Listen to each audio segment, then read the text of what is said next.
Here in New Mexico, when the topic of good musicians comes up, you're going to hear a long list of names. And rightly so. New Mexico has produced some incredible musicians over the years.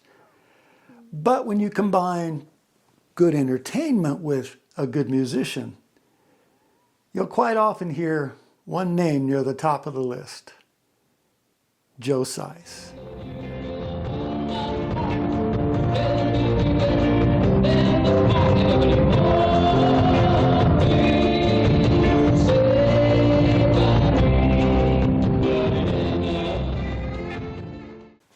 To see where it all started, you'd have to go all the way back to 1966, when a small ragtag group of high school musicians there in Albuquerque, New Mexico, found themselves in need of a lead singer.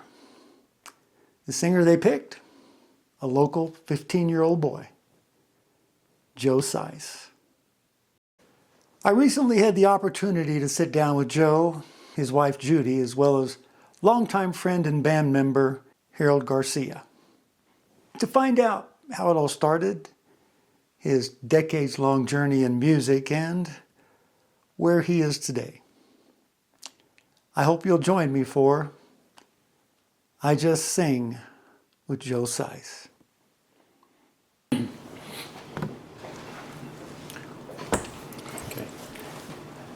Wow, Joe, it's hard to believe that you've been singing for 60 years, singing and entertaining. That's a long time. Yeah, it is. How have you been able to keep it going for so long? Well, firstly and most important, by the grace of God, because the music business is not the easiest thing to do. And just appreciate, the time that I've had. And some good, some bad, but Sure. Still doing it, still enjoy it. I just love to sing. Tell me if I've got this right, Joe. You grew up in Albuquerque. Yes. At the age of 15, you met some other young musicians who had a band, and they were looking for a lead singer, and they picked you. How did that come about? Well, back in, I think it was 1966, a friend of mine was being shipped off to Vietnam. So his brother and I went to audition a band to throw him a going-away party.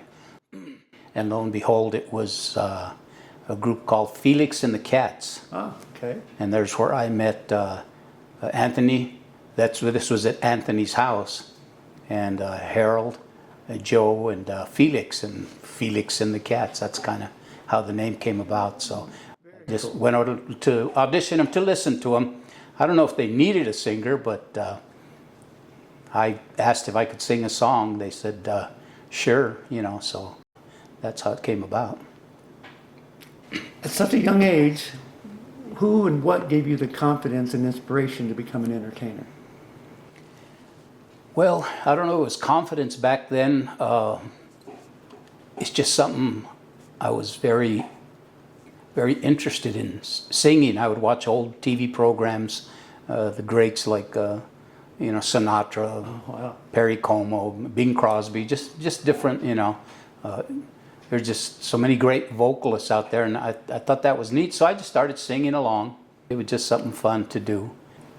Many people don't know this, but not only are you a great singer, but you're also a drummer and a guitarist.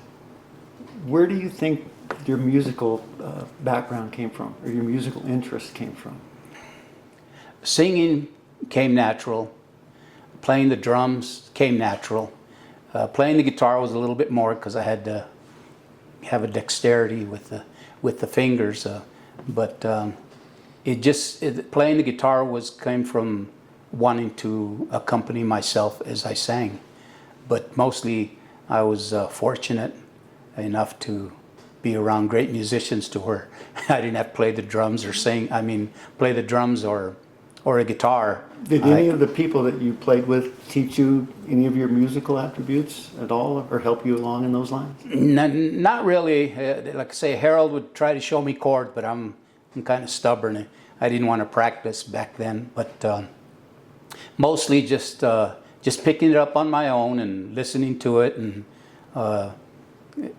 I'm thankful. I think I have an ear for music. I hear something and it's there. It doesn't matter what the instrument is. You've sung thousands of songs over the years. Is there one song that still gives you a thrill to this day to sing? That's a hard one because there's so many great songs. I mean, as you said, thousands of them. I love singing gospel. I love singing gospel songs. But performing songs, I guess, maybe because of the story that it tells, is Frank Sinatra's My Way. Is one that's to this day is still requested all the time, and I like to sing it. It's a good song. It's kind of, maybe it says too much about ourselves, you know, or maybe too braggadocious. Would that be the right word, or something like that? But as the musicians that I've played with throughout the years know, it's got to be my way, and not to be arrogant about it, but for me to sing a song like that, of course, you have to have great musicians around you, and I was fortunate, like I say, to have these great musicians around me, so I was able to perform and sing it the way I wanted to. Now, I see here that over the past 6 decades, you've played with dozens of talented musicians, including Harold Garcia, Freddy Chavez, Don Rude, Tommy Chavez, Carol Sanchez, Eddie Two Moon Chavez, Sal Garcia, Al Guadagnoli, and of course New Mexico legends Al Hurricane and Al Hurricane Jr. That's an impressive list. But there's one name that you've mentioned over and over as the most influential, and he helped propel you in your musical career, and that's Freddy Chavez. Freddy Chavez's name comes up more so for a lot of reasons, but there was so many great vocalists here in Albuquerque. Tommy G, David Nunez, the fantastic voice, Shuggy. Everybody, just Shuggy. Everybody knows her as Shuggy. Shuggy, yeah. And you hear those vocals, and you want to do your best, you know, as a vocalist, because that's what I consider myself, as more so a vocalist than a musician. But Freddie gave me an opportunity to take over for his group, Freddy Chavez Foundation, back in the late 70s, maybe early 80s. I had worked with a group called Midnight Sun for years, and we were a popular group around town at hotels. We played all over the place, different venues, a lot of different venues. But after I left Midnight Sun group, I got a call from Freddy Chavez. He called me up, and Harold and I went down there, and he said he wanted to have a meeting with me, and I said, okay. So I went down there, and he said he was having medical issues with his throat. So he was going to have a surgery, or not have surgery. He just had to rest his throat because it was great singing. But anyway, he asked me if I was interested in taking over lead singer or singer for the band, the foundation, Freddy Chavez Foundation. I thought, wow, you know, sure. You know, it wasn't very hard decision to make, you know. That'd be hard to turn down. Yeah. So that's why I'd have to say it's Freddie, because he had confidence in me. That there's where my confidence got better, you know. I've always been afraid to get on stage, you know. It's just I don't know, something about it, you know. But once you get on stage, you know, it's a whole different ballgame. A whole different ballgame, you know. You either you sink or swim. I've probably sunk a few times, you know, but most of the time swim. And when Freddie gave me that opportunity, it was it really built my confidence. So that's why Freddie comes to mind. Is, you know, he's kind of my muse. Yes. You know, somebody who sings as good as he does. For me to take over his position was very interesting. Well, I think all of us say thank you, Freddy Chavez. Yeah, thank you, Freddie. Thank you, appreciate it. Thank you, Freddie. Your shows consist of a variety of music. You've got pop, you've got Spanish, light rock, country, oldies, and you pretty much do it all. In fact, a lot of people categorize you as classic Las Vegas style entertainment. Do you think that has anything to do with the popularity and longevity of your musical career? Well, a newspaper gentleman who did an article, I guess, kind of dubbed that Las Vegas style of music. And it was kind of neat because I thought my job was always to not just sing it, but to perform it. And that's where I took pride in the songs that we did and the musicians that we played, that we got together and we played, is that we don't only play them, gentlemen, let's perform them. Let's perform for these people, because Las Vegas style of music and entertainment, and it's humbled me, because I no doubt, I like that notoriety, if that's the word, but and I think the musicians appreciated it too, because it worked. It's worked. Anyone who has known you for any length of time, Joe, knows that religion plays a pretty big part in your life. And can you describe for us that connection between religion and how it fits your life, not only on stage but off stage? I respectfully don't call it religion. I call it my faith in God, and what He's brought me through. It hasn't been easy. It's not an easy life as a musician. Sure. For the entertainer or for the family. I became a praise and worship leader for about 25 years in a prison ministry. I didn't leave music totally. It just, music became a little bit less and less of not what I wanted to do, but what I felt I was called to do.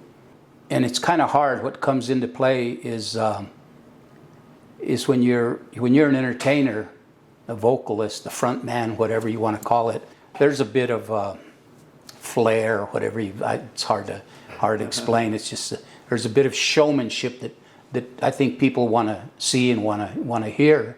And as I said earlier, to me that was important. Just not just play a song, not just sing a song, perform a song. And it got a little harder to do because of my faith, because you don't want to be lifting yourself up, But talking to several pastors that I worked with in the ministry, they explained to me, this is what I do, and God has blessed me to be able to do this. Just because we choose to do a ministry doesn't mean we have to give up everything. My faith being very strong, it helped me to, I think, be a most important, better person, a better family man, better husband, a better father. Sure.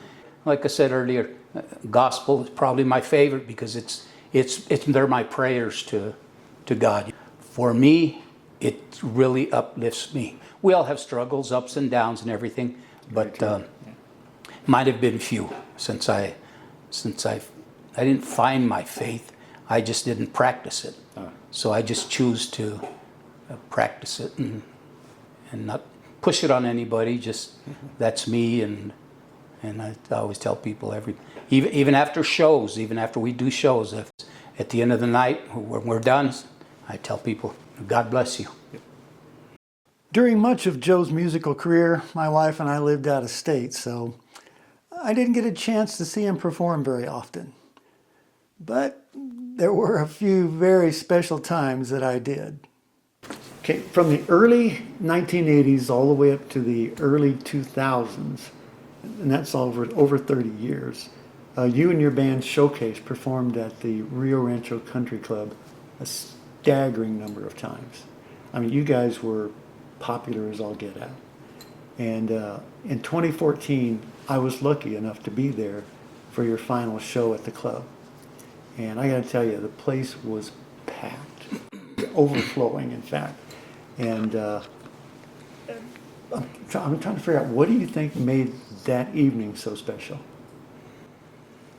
Well, we've talked about this. You've asked me this question, and Harold and I discussed it. And I'll be honest, I don't remember it that well. And I wasn't drinking then. I remember many events at the Rio Rancho Country Club. What would make that special I would say would be the fans, would be the people.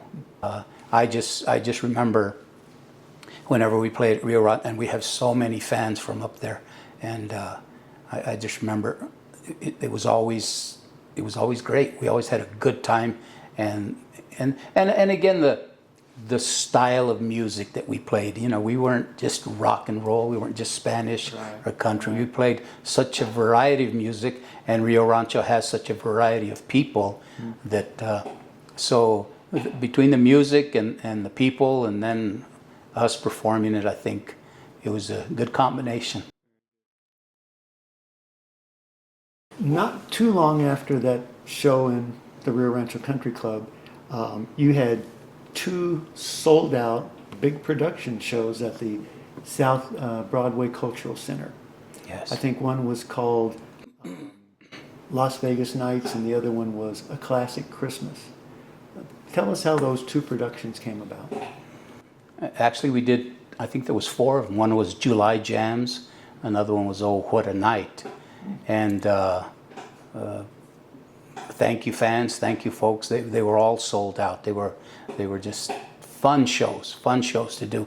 But those shows came about, as I said, we practiced hard with the guys. We worked hard.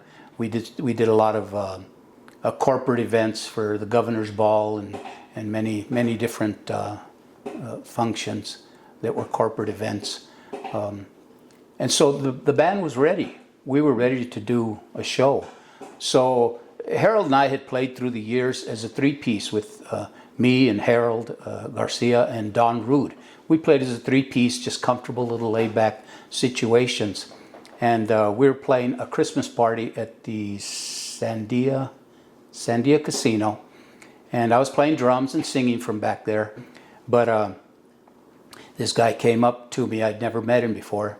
And this is Al Guadagnoli. He came up and he looked there and he says, "Hey, what are you doing behind the drums?" And I, kind of wasn't sure how to take that. I said, "Well, I'm playing drums and stuff." He says, "You have no business back there." And you start to, "Oh, really? What are you talking about?" So, but he went on. He says, "You don't belong there. You belong up front." And I said, "Oh, okay.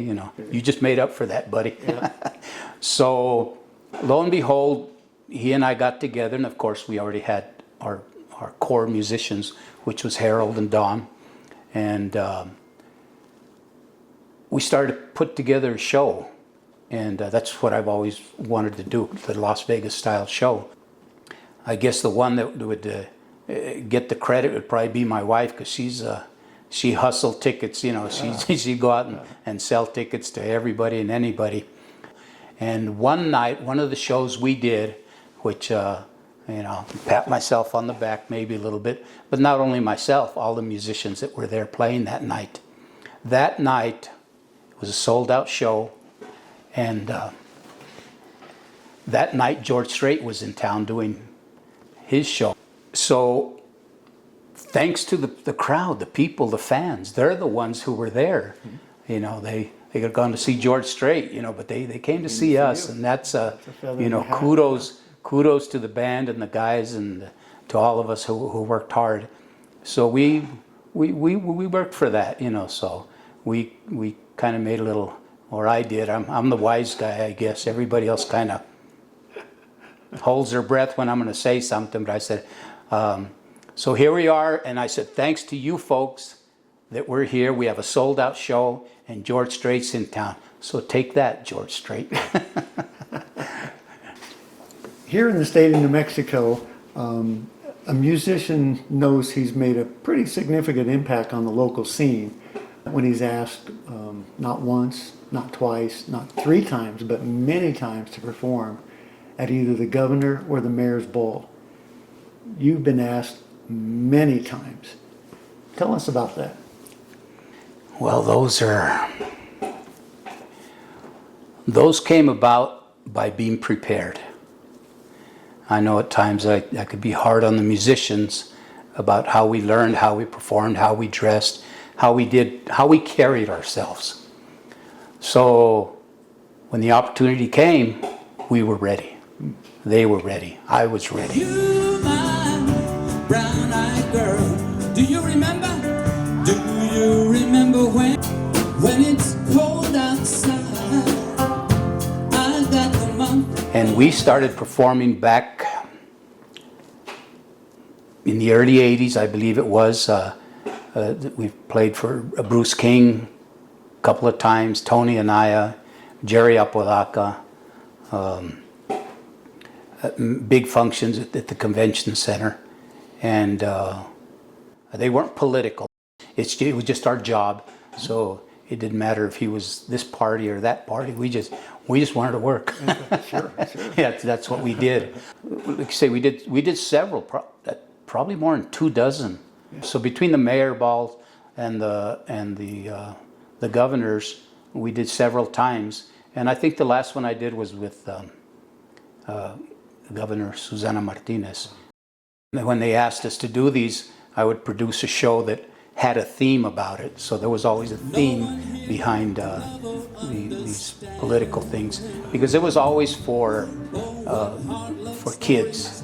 It was a function where we raised money for children. So it didn't matter, like I say, the party. Right. It was about the kids. And they were always sold out. They were always great. They were always a lot of fun.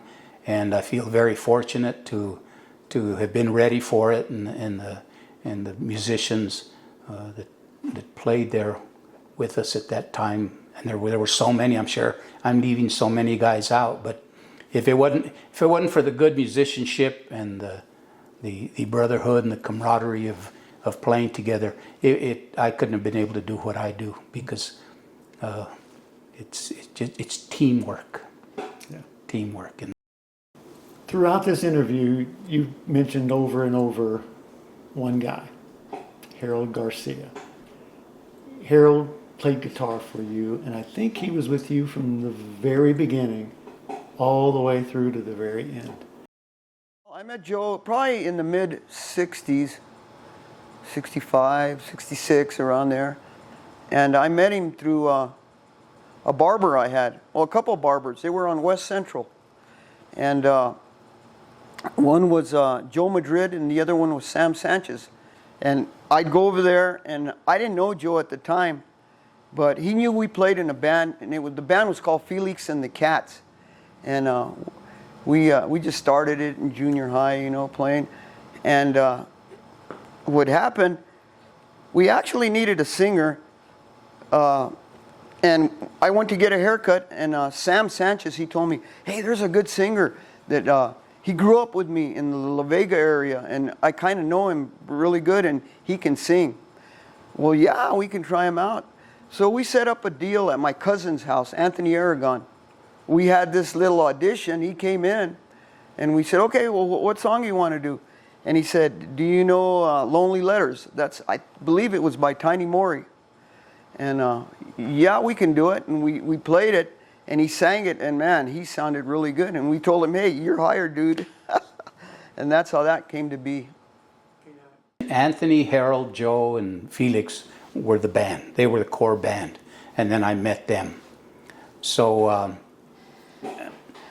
being a singer and liking the guitar, well, Harold was a great guitar player at such a young age. I mean, he just played great, He could play anything you handed him, But Harold and I became, of course, bandmates. But I think more than that, I think we became brothers. I was close to his family, to all his brothers, his mom and dad,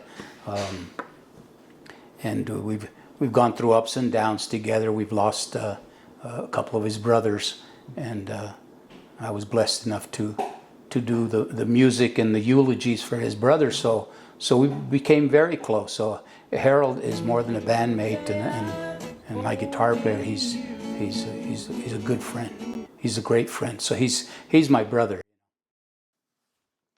As you look back over the last 60 years, what would you say has been the most rewarding memory?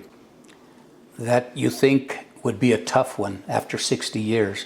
But I'd have to say that the last show that I did at the South Broadway Cultural Center in 2014, 2014 was probably my most memorable one because I was there with, of course, great musicians, Sal Garcia, Phil Brown, Harold, Carol, Al Guadagnoli. I'm leaving so many out, and I apologize, but so many great musicians there. So Freddy Chavez opened the show for me, and that was, wow, Freddy Chavez introducing me. But Ray Lucero did, a special. So many guys. But that would have to be my most memorable. It's been over 10 years now. But it was special because I was able to get my granddaughters up there with me. It was the Christmas show. And I was able to get my granddaughters up there with me, and the audience, other audience children. To have children come up and enjoy what you're doing and participate is memorable. So I'll always have that. That's with so many great venues and so many places that we've played. We've played for Freddie Fender, Charlie Pride. I played along, shared the stage with Fats Domino, Herman's Hermits. Just so many things that I'm forgetting and could mention. I'd have to say my most memorable, my favorite, would be having my grandchildren up there. Excellent. How would you like to be remembered as a musician? Without sounding so vain, is that I did my best. That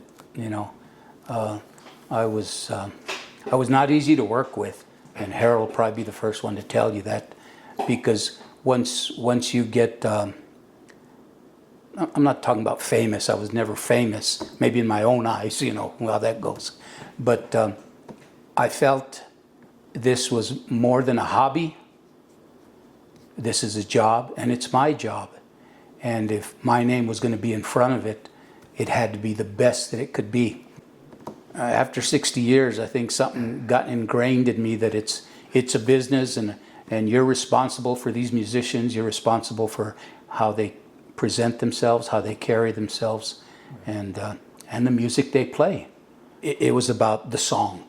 It was about the music, and I just happened to be the guy who was presenting it, So had to. I used to tell Harold, it's like you being a quarterback on a football team. I mean, you're the guy, and if things go wrong, I'm the guy to blame. But if things go right, I always told the guys, if things go right, everybody gets the attaboy, because it's due to them and what I was able to do, what they were able to do, and just enjoy what we're doing and have a good time. That brings me to my final question. The topic of longevity in the music industry. And you've been doing this for over 60 years. And sadly, here in the last few years, we've lost quite a few really good local musicians. And most of them you had the honor of playing with. People's names like Don Rude, Al Hurricane Jr., Anthony Aragon, Freddie Brown, and Freddy Chavez. Of course, there's a host of others. Your closing thoughts on that? Well, that being said, when you and I talked about doing this biography or whatever we want to call it, I wasn't too comfortable with it, because to me it seems a little vain. But everybody's got a story. Everybody has a history, and with all these great musicians and so many that we're leaving out, Freddy Chavez. Freddy Chavez was the guy, as far as I was concerned. But even back in the day with Tommy G and so many people that we've lost. I was always interested in their story, so to speak. How did they get there? How did they perfect their craft, and so on and so on. So when we talked about doing this, I just decided, well, this is dedicated to all the musicians, the young, the old, the new, the ones that have been playing for many years and the ones that are just starting. You know, it's if it starts out as a hobby, great. Have fun with it. Enjoy it. Don't take ourselves too serious.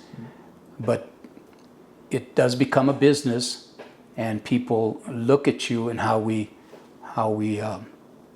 present ourselves. You know, present yourself as a professional, as an entertainer, that you're enjoying what you're doing, and because when it's all said and done, you just go home, and you're just you. But you've left an impression on a lot of people out there. Just I hope that the impression was a good impression, and after 60 years, I still get kudos, whatever you want to call them. You know, I still sing. I go to senior centers, and I'm able to sing, and I still enjoy it. But it can be a tough business. It can be. You know, be careful.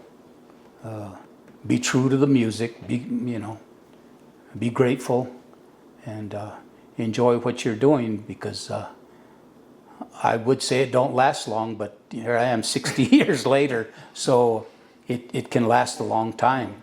And like I say, Al is just one of them. Freddie Brown. There are just so many that aren't being mentioned. You know, that they have their story, they have their memories, and thank you guys all for the memories, because it's I'm sure we've all got some great stories to share about playing music and where and what we were doing and stuff. But after 60 years, you can't remember it all. You know, there's so much there, and so much is being left out, that all I can say is to the fans, you know. And not only were they fans, they became friends. Many of them became friends to them and to the upcoming musicians. You know, thank you for keeping the music alive. You know, sure. Thank you, friends, fans, and fellow musicians. Keep it up, and thanks for the memories. They're great ones. A lot of years have passed since Joe got his first gig way back in 1966. Things have slowed down. The bright lights, well, they're long gone. There aren't any big stage performances on the horizon anymore. And the long practice sessions with his bands, well, those too have come to an end. Now, it's just Joe and his guitar. Devil woman, let me be. Leave me alone. I want to go home. You'll still find Joe singing. The fire and the passion, they're still there, but in a more personal way. On any given day, you'll catch Joe packing up his guitar, tossing it into the back seat of his car, and with Judy at his side, down the road they go, somewhere to entertain.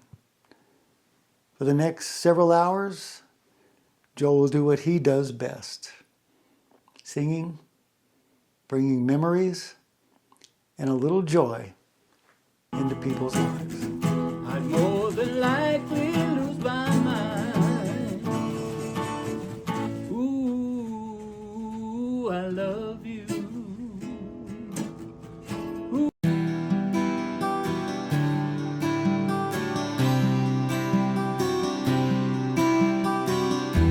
As everybody knows, there's an old saying that goes, behind every successful man is a woman. And that holds true, Joe, with your wife, Judy, who we've asked to come sit in with us here. And so, Judy, tell us a little bit about your life with Joe, how things have gone. Okay, we've been together 53 years, married 40. I had to train him for the first 13. Anyway, we have 5 kids. 2 are his, 2 are mine, and we have 1 together, and yet they're all ours. And we have 10 grandkids, 3 great grandkids. What I love more about Joe is he's very loving, caring, handsome, intelligent, a professional at his music, his singing, and everything he does. He takes great pride in what he does. Joe, what is your feelings toward Judy after all of these years? How do I top that? Judy, for me, has been, she's my #1 fan. She's my manager. She's the love of my life, you know. And it's because of her, the longevity of playing music is more so because of her. We did it as a family, and that's why, as I said earlier, the family show was probably the most important and the best memory for me because she was always involved. So Judy, what is that one special thing about Joe? And before you answer that, Joe, you'll be thinking about what's that one special thing about Judy. His singing. Okay? My singing. No, I'm just kidding. She showed me what it is to be loved. Very cool. Gotta like that. Very cool. Well, we appreciate you guys sitting down. Thank you very much. Live life to the fullest. Love your family. Take care of your family. Keep your faith. Trust in God. And to everyone out there, to the fans, the friends, and family members, as always, thank you for everything. I've been blessed. I'm still blessed. Thank you all very much. God bless you. Thank you guys. We love you all very much. Thank you.